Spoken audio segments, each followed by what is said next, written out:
This week's episode is brought to you by the Let's Catch Up podcast. This is Let's Catch Up. I'm Jay. And I'm Kay. Do you need a dose of hilarity in your life?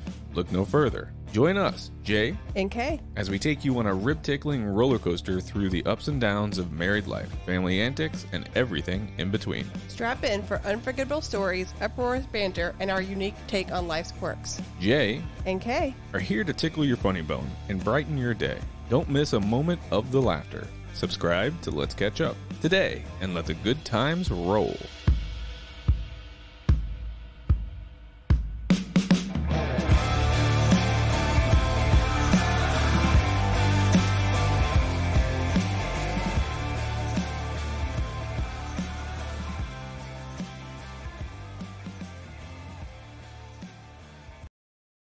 Welcome in the Great Khan's tent.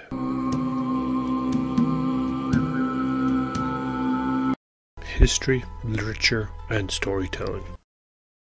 Hello, Saf Big here. As a podcast host and producer, I am always on the lookout to add more music and sound effects into my podcast episodes. However, with copyright always on my mind, I needed a source where I can turn to which would solve this problem for me, which is when I found Thematic.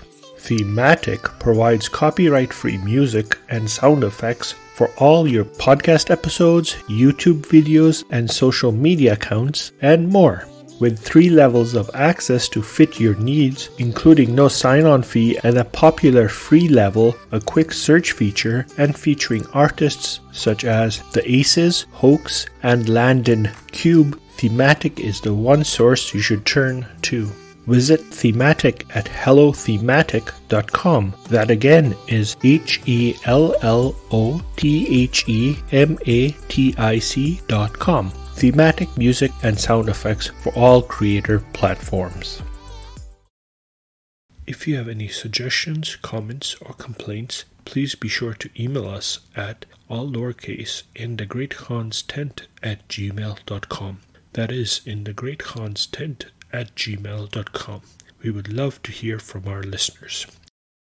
Thank you for listening, and now on with the show.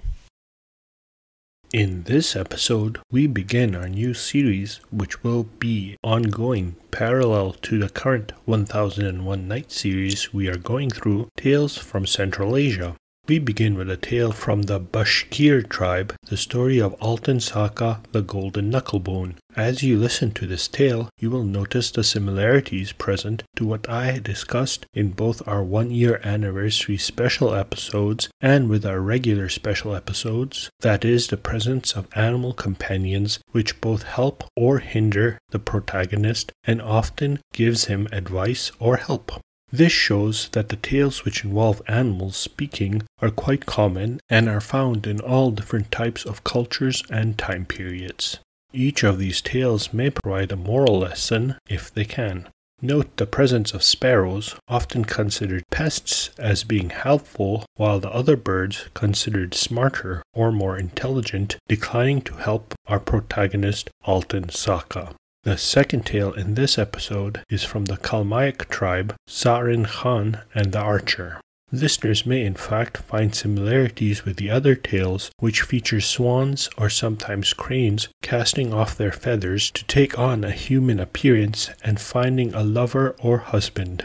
Animals once again play a significant role here, the interaction between the archer and the tigress being a prominent example in this tale. We also get our first reference to the Russian Far East, with the archer being sent to get the milk of the aforementioned tigress. Fear not, listeners, we are continuing with the 1001 Nights next week. I hope you enjoy our first foray into the tales from Central Asia. Altyn-Saka the Golden Knucklebone, a Bashkir fairy tale.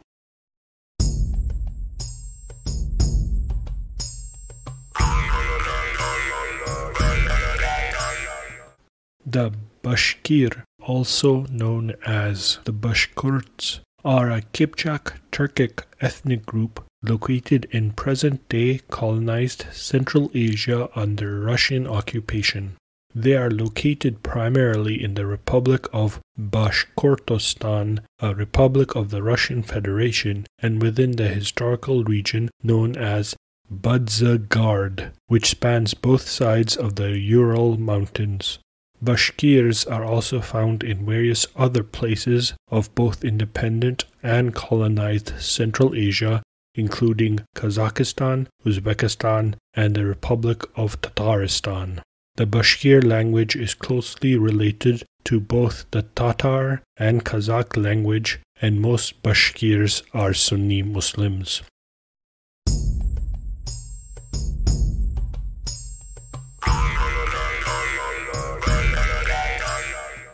Once upon a time, there lived an old man and an old woman who had only one son, Altyn-Saka by name, whom everyone called Altyn-Saka the Golden Knucklebone, because he owned a golden knucklebone. Altyn-Saka played knucklebones better than anyone. No one could beat him at the game. One day the old man went to a lake to water his horses. He drove the herd close to the water, but the horses shook their manes and tails, pawed at the ground with their hooves, whinnied nervously, and kept backing away from it. What can it mean? The old man asked himself. I had better come up closer to the water and see. But no sooner had he bent over the water than someone suddenly clutched him by the beard. The old man tried to break free, but could not. He looked and he saw that clutching his beard was the old witch Ubir herself. Let me go, Ubir, the old man cried. I will give you a flock of sheep if you do. I don't need your old sheep, Ubir replied. A herd of horses, then. I don't need your old horses. What shall I give you, then? Give me that which you have but one in your yurta. In his fright, the old man did not stop to think what it was. Very well, you shall have it, said he. Only let me go. And Ubir let him go, saying, just remember that you can't hide from me. I'll find you anywhere. The old man came home, and it was then that he understood what it was Ubir had asked of him. It was his son she had meant, his dear Altyn-Saka, for he had but one son. The old man felt very sad and woe-begone, but he said nothing about it to his wife and son. We had better move on to new camping grounds. The lands here are poor, was all he said. So they moved on to a new camping site and set up the yurta there. But the very next day, Altyn-Saka missed his golden knucklebone. Where is my golden knucklebone? Asked he. Said the old man, we must have left it at our old camp.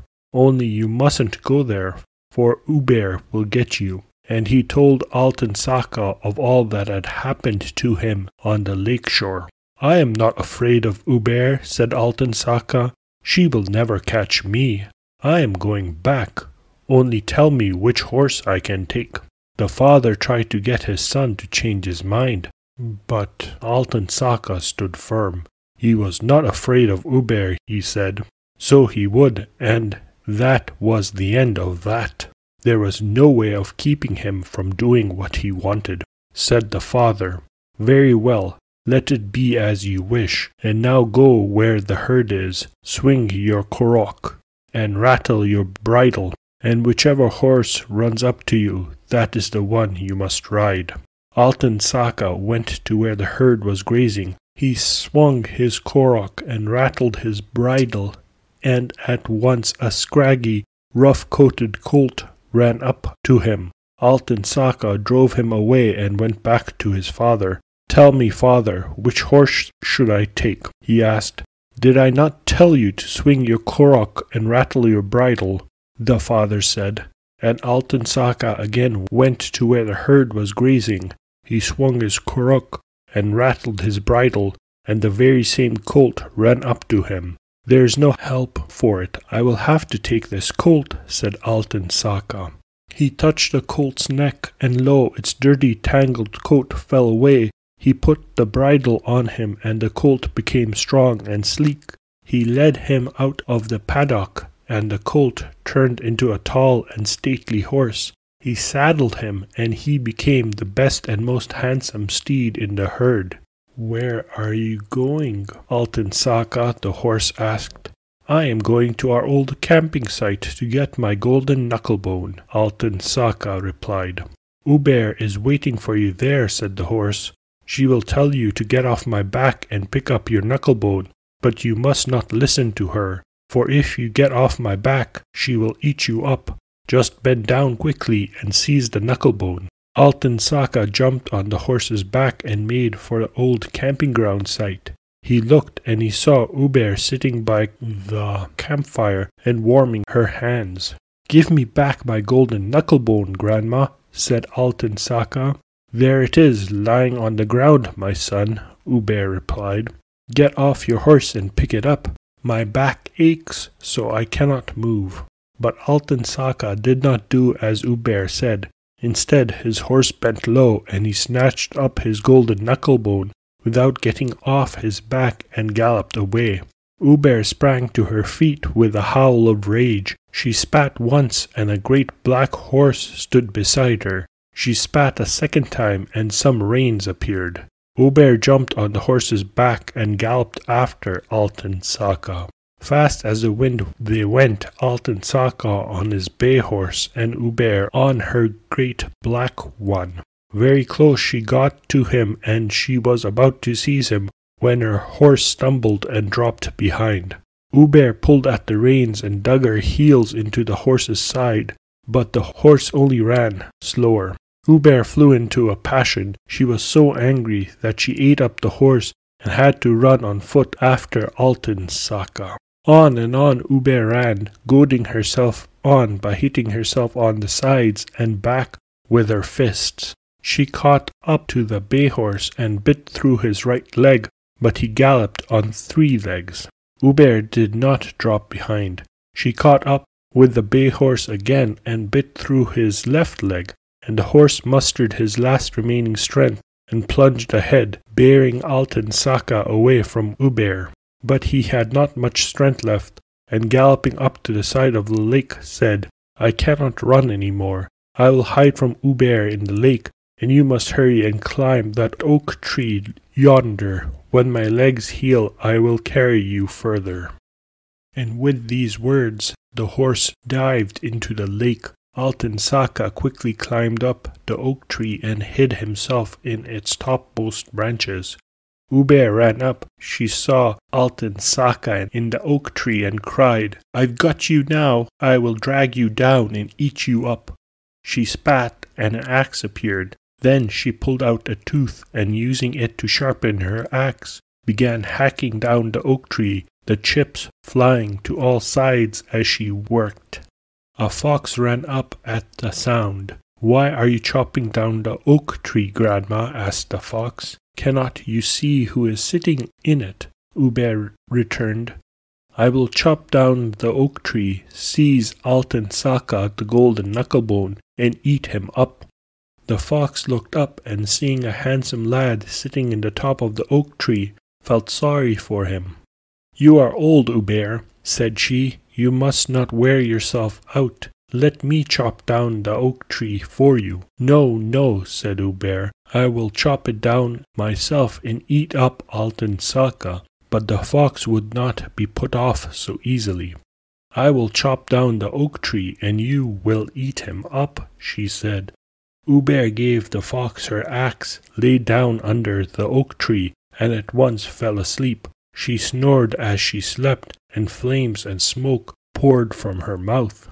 While Uber slept, the fox threw into the lake the axe and the tooth Uber had used for a wheatstone, and gathering up all the chips, fitted them into the cuts in the tree made by Uber. Then she spat on the cuts and licked them, and at once the chips grew fast into the tree, and it became whole again. Then the fox said goodbye to Altyn-Saka and ran away. Uber woke up, took one glance at the oak tree, and said, "What do I see? The oak tree is whole again, as though I never touched it. and she began cursing the fox and calling her all the bad names she could think of. Then she spat and an axe appeared. She pulled another tooth out of her mouth and began wheating the axe. And she kept looking up at Altyn-Saka as she worked and saying, "I will chop down the oak tree and eat you up." When she had made her axe very sharp, Uber again began hacking down the oak tree. The chips flew to all sides, and the tree shook and swayed. Another stroke of the axe, and down it would fall. All of a sudden, a second fox ran up. "What are you doing, Grandma?" she asked of Uber. "Chopping down the oak tree. Whatever for? I want to get at Altyn-Saka the Golden Knucklebone up there and eat him up," said the fox. "You must not strain yourself. Let me chop down the oak tree for you." No, Uber grumbled. "I can manage. I want to eat up Altyn-Saka myself." "And so you shall," the fox replied. "I will only chop down the oak tree." "No," Uber cried. "I will not give you my axe. There was another fox here who promised to help me, but she fooled me." "What color was this fox?" the fox asked. "Red." "You must never trust red foxes, Grandma," said the fox. "Red foxes are liars, all of them. Only we black foxes can be trusted." Uber looked at her and saw that the fox was indeed black. So she gave her the axe and at once lay down and fell asleep. She snored as she slept, and flame and smoke poured from her mouth. The fox threw Uber's axe and tooth into the lake, fitted the chips into the cut in the tree, and spat on them and licked them, and lo and behold, they grew fast to the tree, which became whole again. Then the fox said goodbye to Altyn-Saka and ran away. Uber awoke soon after and looked at the oak tree. "Why, what is this? The oak is whole again," she cried. She spat and an axe appeared. She pulled a third tooth out of her mouth and began whetting the axe, and when it was quite sharp, started chopping down the oak tree again. And she cursed Altyn-Saka and the fox as she worked, calling them the ugliest names she could think of. At last the oak tree was cut halfway through, and Altyn-Saka looked down and told himself that Uber was sure to get him now. All of a sudden, who should come running up to the oak tree but another fox, a white one this time. "Let me help you chop down the oak tree, Grandma," said the fox. "Be off with you before I eat you up," Uber cried. "Twice already I have been fooled by foxes." "What color were they, Grandma?" asked the fox. "One was red and the other black," Uber replied. "You must never trust red or black foxes, Grandma," said the fox. "They are terrible liars. Only we white foxes can be trusted. I won't fool you, I promise." Uber believed the fox, and giving her the axe, lay down and went to sleep. And when the fox threw the axe and the tooth Uber had used for a wheatstone into the lake, and gathering up the chips, fitted them into the cut in the tree, she spat on them and licked them, and they grew fast to it. Said the fox to Altyn-Saka, "I have helped you 3 times, Altyn-Saka the Golden Knucklebone. I smeared my fur with black and then with white clay, so that Uber might not know me. But I'm afraid I can do nothing more for you." And bidding him goodbye, she ran away. Soon after, Uber woke up. "What is this I see?" cried she. "It is as if I had not touched the tree at all." She spat and an axe appeared. She pulled out her last tooth and began wheating the axe, and when it was sharp, started chopping down the oak tree, muttering as she worked, "No more helpers for me, I will manage by myself." The chips flew to all sides, and the oak swayed and creaked and seemed about to crash down. Altyn-Saka sat there, and he felt that Uber would surely get him now. "What shall I do?" he asked himself. All of a sudden, whom should he see come flying up to the oak tree and perching on the top of it but a raven? "Hear me, raven, hear me, my good friend," Altyn-Saka said. "You fly everywhere and know everyone. Fly to our new camp, find my 2 dogs, Ak-Kulak and Ak-Tir-Nak, there, and tell them to come quickly, for I need their help." "I will not," the raven replied. "I hope Uber kills you, for then I shall get some of your flesh to eat." And perching comfortably on a brow, he settled down to wait. Altyn-Saka looked to all sides to see if he could find someone to help him, and lo, who should come flying up to the oak tree just then but a magpie. "Hear me, magpie, hear me, my good friend," said Altyn-Saka. "You fly everywhere and know everyone. Fly to our new camp and tell my dogs, Ak-Kulak and Ak-Tir-Nak, to come quickly, for I need their help." "I will not," the magpie replied. "I hope Uber kills you, for then I shall get some of your flesh to eat." Altyn-Saka felt very sad. "My end is near," thought he. All of a sudden, what should he see but a flock of sparrows flying just over his head. "Hear me, grey sparrows, hear me, my good friends," said Altyn-Saka. "Fly to our new camp, find my dogs, Ak-Kulak and Ak-Tir-Nak, and tell them that the old witch Uber wants to eat me up." "We will find them, we will find them, we will tell them, we will tell them," chirped the sparrows, and away they flew very fast for Altyn-Saka's camp. There they came to the camp and found Altyn-Saka's 2 dogs fast asleep, worn out completely, what with running about in search of their master. And the sparrows began to peck at the dogs' ears and set up a great chirping.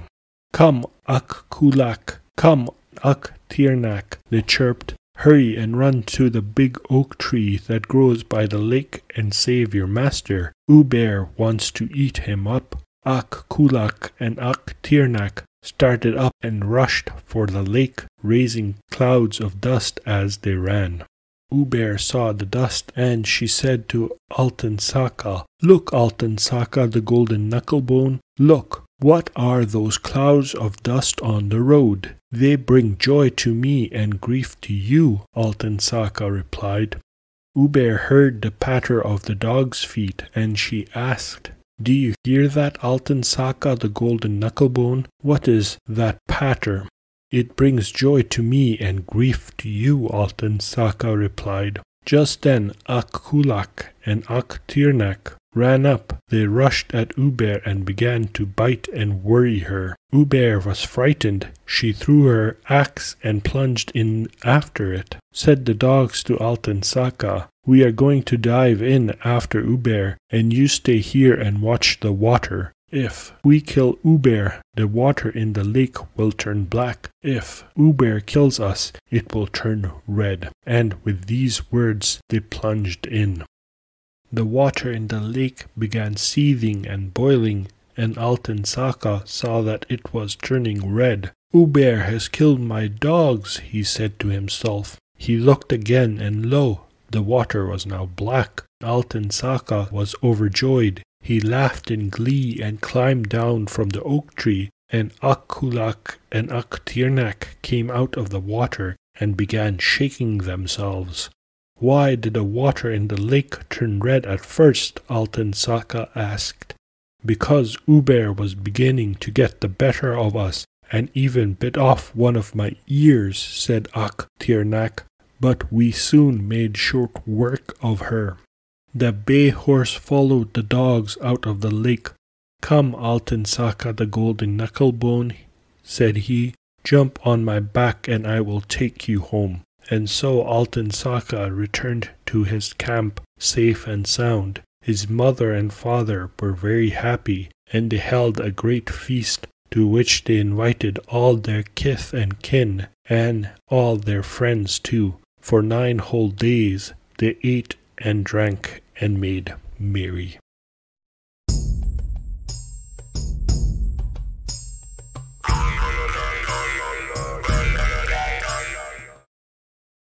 Zarkin Khan and the Archer, a Kalmyk fairy tale.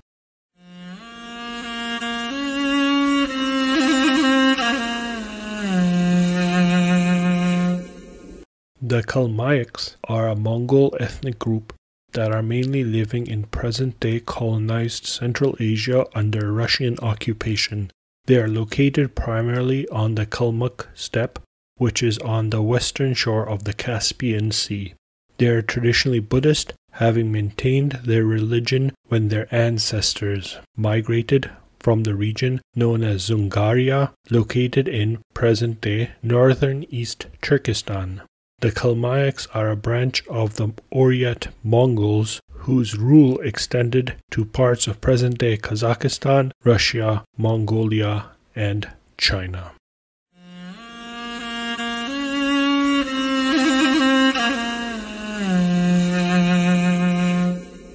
In olden times, in the realm of Sarin Khan, there lived an archer who was brave and handsome and strong.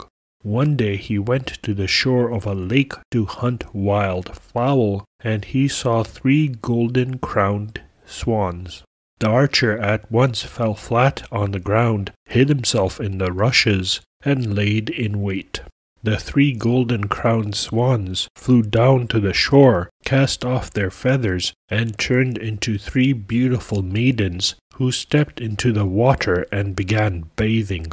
The archer crept near, seized the cast-off plumage of one of the swans, and hid himself in the rushes again. The swan maids bathed and swam about. They came out of the water, and 2 of them at once donned their feathers, but the 3rd could not find hers. The 2 swans flew up into the air and began looking for their sister's feathers, but they did not see them anywhere.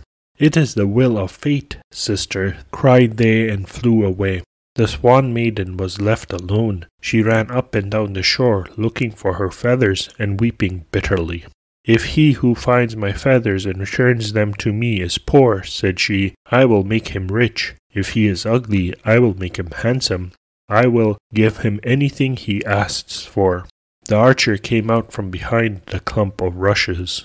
"Do not grieve, swan maiden, but come to me," he said. "I have your feathers." Seeing her feathers in the hands of the handsome archer, the swan maiden was well pleased and came up to him shyly. "O my brother," said she, "you have done one kind deed in finding my feathers. Now do another and let me have them back. In return, you shall have anything you desire. I will grant your every wish."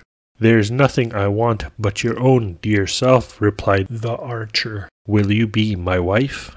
The swan maiden looked at the archer, and seeing him so young and tall and handsome, said softly, "I will."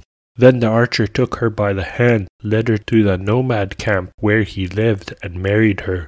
They had only the archer's kibitka, his covered wagon, for a home, but they loved one another dearly, and could not bear to be out of each other's sight for even a moment. Some little time passed, and Sarin Khan heard that his archer was married to a woman of rare and dazzling beauty. Being curious to learn if this was true, he went to the archer's tent, and was astonished to see that those who had spoken of the archer's wife had not exaggerated. As lovely as a daughter of the sun was she, and no woman in the realm could compare with her. Having feasted his eyes on the swan maiden's beauty, Sarkhin Khan returned to his palace and at once called together his darkhans, his viziers and counselors, and regaled them with the best of foods and drinks, and then said, "O my darkhans, you whom I hold as dear as life itself, I ask for your counsel." "You shall have it, O Khan," the darkhans replied. Said Sarin Khan, "One of my archers has a wife whose beauty is such as has never been seen on earth. She outshines all."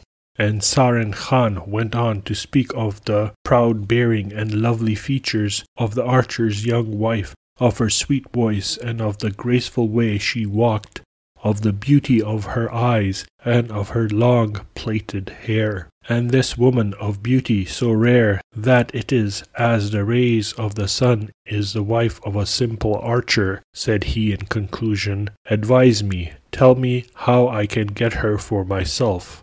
Some Darkhans thought it over and said, "Steal her from her home and keep her here in the palace secretly without anyone knowing about it." Others of the Darkhan thought it over and said, "Kill the archer and marry her." Still others of the Darkhan thought it over and said, "Do not kill the archer, but banish him from your realm. Then you can take away his wife with no trouble." When all of them had spoken, the chief Darkhan, he who sat on the right-hand side of the Khan, rose to his feet. "There is no wisdom in any of these counsels," said he. "To steal a woman from her home and keep her secretly in the Khan's palace is imprudent, for sooner or later the people will learn of it. To kill the archer and marry his widow is dangerous, for the people may rebel, and then there will never be an end to trouble. To banish the archer is foolish, for he will return in secret and take his wife away. No, what we must use here is cunning." "What is it you advise then?" Sarand Khan asked. Said the chief Darkhan, "I have heard that in the land of the setting sun, on the steep bank of a wide river, there dwells a tigress and her cubs. This tigress is more savage than any beast to be found on earth. You, my Khan, must order the archer to bring you some of the tigress's milk. He will not come back, for the tigress is sure to tear him to pieces. Then it will be easy for you to take his wife for yourself. Nor will it be hard to send the archer on this errand, for he will not dare disobey his Khan." The chief Darkhan's plan found favor with both Sarand Khan himself and all his counselors. "That is a wise plan," said they, and Sarand Khan did as the Darkhan counseled. He pretended to be gravely ill and sent for the archer. The archer came, and the Khan began moaning and sighing. "You can see for yourself that I am stricken by a grave illness," said he. "The cure is to be found in the land of the setting sun. There on the steep bank of a wide river dwells a large tigress. Only her milk can give me back my strength. Go at once and bring me some." And Sarand Khan moaned the louder and writhed as if in pain. The archer went back to his kibitka and began getting ready for his journey. He put on his best clothing and he armed himself with his best weapons. "Where are you going?" the wife asked. "The Khan is dangerously ill. He can only be cured if he drinks of the milk of the tigress that lives on the steep bank of a wide river in the land of the setting sun. He has ordered me to go there without delay. I go against my will, but I cannot disobey." The archer's wife understood that in sending her husband for the tigress's milk, Sarand Khan had some evil purpose in mind. She brought out her flowered kerchief, gave it to her husband, and said to him, "Always have this kerchief with you, for it will save you from death. When the tigress makes to pounce on you, take it out and wave it, and she will at once become meek and gentle and allow you to milk her. She knows me, for she has lived in my house." The archer took the flowered kerchief, saddled his horse, and taking leave of his wife, set off at a gallop for the land of the setting sun. Lower than the clouds but higher than the tops of the nomads' tents, he rose, leaving behind him hills and gorges, lakes and deserts. In such haste was he to carry out the Khan's command and return to his wife, that he did not stop to eat during the day or to sleep at night, and forgot to count the days and nights. He was on his way for a long time, and at last reached a cliff overhanging a river as broad as the sea. It was here that the large tigress and her cubs dwelt. The tigress saw the archer when he was a whole day's ride away. She let out a deafening roar, and wanting to pounce on him, leapt forward. But the archer, quick as lightning, pulled out the flowered kerchief his wife had given him, and waved it. The tigress at once stood stock still, and stopped roaring. "Tell me, brave archer, where did you get the kerchief?" she asked him. "My wife gave it to me," the archer replied. "And now tell me why you have come here," the tigress went on. "My Khan has fallen dangerously ill," the archer told her, "and he has ordered me to fetch him some of your milk." "Dismount quickly, and I will let you milk me," said the tigress. You can fill your whole bortago full of my milk." The archer alighted and milked the tigress. When his bortago was full, he strapped it tightly to his saddle, thanked the tigress, and wished her good health. "I wish you the same," the tigress said. "Now go home to your wife, make your Khan well again, and may fortune smile upon you always." And saying this, the tigress went back to her cubs, and the archer jumped on his horse and set off homewards. He had no sooner arrived than he took his bortago to the Khan, and Zarin Khan took a sip of the milk and pretended that it had revived him. "I am well again now," said he. He sent the archer from him, and at once called together his Darkhans. "It was a wise counsel my chief Darkhan gave me, but it has availed me nothing," said he. "The tigress did not tear the archer to pieces. He has returned home safe and sound. What errand shall I send him on so that he may never come back here again?" The Darkhans began to think and to ponder, but rack their brains as they would, there was nothing they could think of.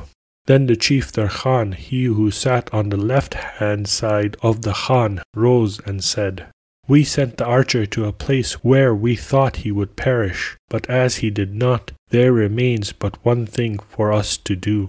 To get together the worst rascals in the realm, have them fill their bellies with drink and food, and try to discover whether they know of a way of putting the archer to death, and thus ridding the Khan of him forever." "The chief Darkhan has spoken truly. We must do as he says," they all agreed. And Sarkhan Khan and his Darkhans secretly invited to the palace a company of rogues, thieves, and cutthroats of the worst kind. They filled them with drink and rich food, and began trying to discover whether anyone among them knew of a way of ridding the Khan of the archer. "If there is no one among you who can help the Khan," said they, "perhaps you know of someone who can." And Zarin Khan and his Darkhans began walking about among the ill-sorted company, and waiting to hear what the rogues and thieves had to say. But no reply came, for the rogues and thieves kept as mum as if they had not yet swallowed the meat they had been given. Then the Darkhans put the same question again, and again the rogues and thieves were silent. Suddenly one among them, a man blind in one eye and a cunning devil if there ever was one, jumped up from his seat, threw open his robe, and smiting his chest with his fist, cried, "I know what to do." Zarin Khan was well pleased. "Speak up then," he said. Said the one-eyed man, "You must send the archer no one knows where, and command him to bring you no one knows what. He will go to seek something that is without shape or form, and not being able to find it, will never dare to appear in these parts again." Sarkhan Khan and his Darkhans were delighted with the one-eyed man's counsel, and rewarding him richly, sent him away. In order to find some pretext for what he was about to ask the archer to do, Sarkhan Khan again pretended to be gravely ill, and summoning the archer, said to him with many moans and sighs, "I am gravely ill again, and I can only be cured if you go no one knows where, and bring me no one knows what. If anyone can do it, you can. But where am I to go, and what am I to bring?" the archer asked. "I don't know," said Zarin Khan. "All I know is that you are the only one who can do it. If you fail, I shall die." And he began moaning louder than ever and writhing as if in pain. The archer went back to his kibitka and began to think what he should do. For 3 days and 3 nights he thought. During the day he would climb to the top of a hill and stand there thinking, and at night he would turn and twist on his thick mat of felt. He thought long and he thought hard, but could think of nothing. Yet he would not breathe a word of it to his wife for fear of worrying her. 3 days passed, and then the archer saddled his horse. "Perhaps if I follow my nose I shall get wherever it is the Khan is sending me," said he to himself, and jumping on the horse's back, he called his wife in order to bid her goodbye. "Where are you going?" she asked. "The Khan is ill again," the archer replied. "He has commanded me to go no one knows where, to seek no one knows what." Said the archer's wife, "You won't get there on horseback, you must go on foot. Here is a ball of thread for you. Take 3 steps and then throw it down, and whichever way it rolls, there you must go. Here, too, is a golden comb. Take it with you and comb your hair with it every morning." The archer said goodbye to his wife, took 3 steps, and threw down the ball of thread. The ball of thread started rolling very, very fast, and the archer walked after it. He followed it over salt marshes and quicksands, up high hills and down deep gullies, past lakes and camping grounds, and through growths of rushes. During the day he would not stop to eat, at night he would not sleep, and he lost count of the days, weeks, and months that passed. At last the ball of thread rolled into a great dark forest, and the archer followed it. Day in and day out he walked, without rest or sleep, and the ball of thread kept rolling on and on. Finally it rolled up to a little kibitka of felt and vanished, for all the world just as if it had melted away. "What am I to do now?" the archer asked himself. "I suppose I must go inside." And lifting up the hanging of thick felt, he entered the kibitka and was met by a little woman who was very, very beautiful.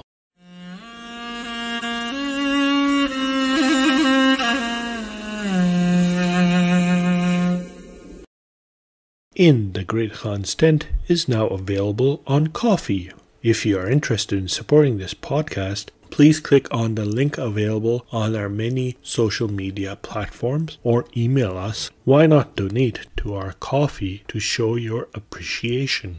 Every bit helps, and we thank you for your continued support. We love that our listeners love listening to us. Welcome to the vocabulary section for this episode. First, let's look at some of the terms used in this episode. Knucklebone, known as scatterjacks or jacks, is a game of dexterity played with a number of small objects that are thrown up, caught, and manipulated various ways. Uber, an evil spirit in Bashkir mythology. According to belief, souls of those who commit suicide or people buried without proper rites becomes an Uber. Yurta, a tent of thick felt, portable round tent and insulated with skin or felt. Korok, a kind of lasso. Bridle, headgear used to control a horse, consisting of buckled straps to which a bit and reins are attached. Bay, reddish brown or brown body coloring with a black point coloration on the mane, tails, ear edges, and lower legs. Wheatstone, sharpening stone used to sharpen the edges of steel tools such as knives through grinding and honing. Magpie, birds of the Corvidae family widely considered to be intelligent. Kibitka, a covered wagon or sled. Darkhans or Tarkhans, Central Asian title used by various Turkic, Hungarian, Mongolian, and even Iranian peoples. Kerchief, a piece of fabric used to cover the head or worn around the neck. Gorges, a narrow valley between hills or mountains, typically with steep rocky walls and a stream running through it. Bortago, a flat vessel of leather. Now let's look at some of the vocabulary used in this episode. Woe begone, sad or miserable in appearance. Regaled, entertain or amuse someone with talk or lavishly supply someone with food or drink. Writhed, make continual twisting, squirming movements or contortion of the body. Mum, not speaking, silent. This episode has been written, edited, and produced by Saf Beg. Thank you for listening. I hope you have a wonderful day and or night, and may the journeys on which you are set upon be fruitful. Thank you for listening.